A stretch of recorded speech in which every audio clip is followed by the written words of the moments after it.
আসুন আসুন, আপনারা আসুন আসুন। দাদা, হ্যাঁ, আজকাল এই বাড়িতে এলে না মানে অন্য রকমের আপ্যায়ন পাই, মানে মনে হয় যে অন্য বাড়িতে চলে গেছি। শিবাজি, তুমি সম্বন্ধী হতে যাচ্ছ, এসব তো হবেই। আর দেখো, আমি আমার আপ্যায়নে কোনো রকম ত্রুটি রাখবো না। দাদা, আজ তো অনুর জন্মদিন, আজ এই আপ্যায়নের তো কোনো দরকার নেই। তাহলেও সামনে আমার সূর্য আর দেবীর বিয়েছে, অল্প সময়ের মধ্যে কত আয়োজন করতে হবে বলুন তো। আরে তুমি দাঁড়িয়ে আছো কেন, বসো। না না, বলছিলাম যে আগে অনুকে আশীর্বাদ করে নি, ওকে উপহারগুলো দিয়ে দিই। ও, অনু না এলে তো কেক কাটা হবে না, আর উপহার পর্বটা কেক কাটার পরে হবে। তার চেয়ে বরং তোমরা বসে ওই কাজের কথা সেরে নাও। হ্যাঁ সেই ভালো, বসো বসো বসো বসো। দাদাজি, অনু কোথায়? অনুকে দেখতে পাচ্ছি না। আই ওর না, গিয়ে দেখ অনুর আর কত দেরি লাগবে। সবাই এসে বসে আছে, মেয়ে সাজতে যে এত ঘন্টা সময় লাগায় না।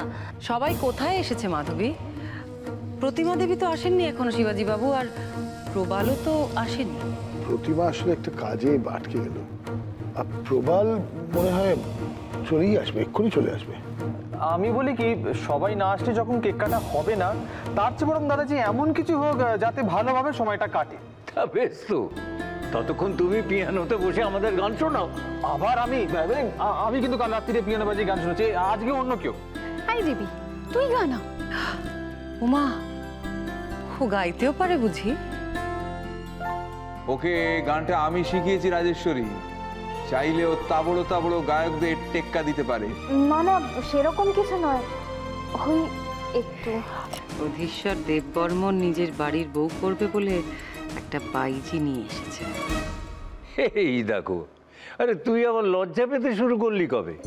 ধর ধর ধর, গান ধর গান ধর গান ধর। বলছি দাদাজি, অনু এসে গেলে ভালো হতো না?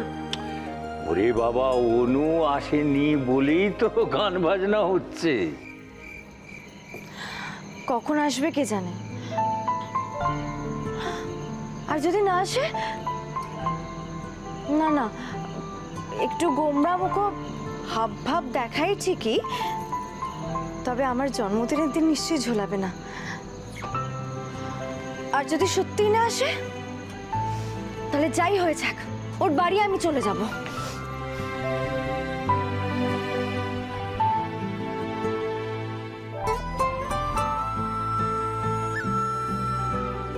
নিশ্চয়ই এসে দাঁড়িয়েছে হলো। জন্মদিনের আনন্দ ছেড়ে আমার জন্য এভাবে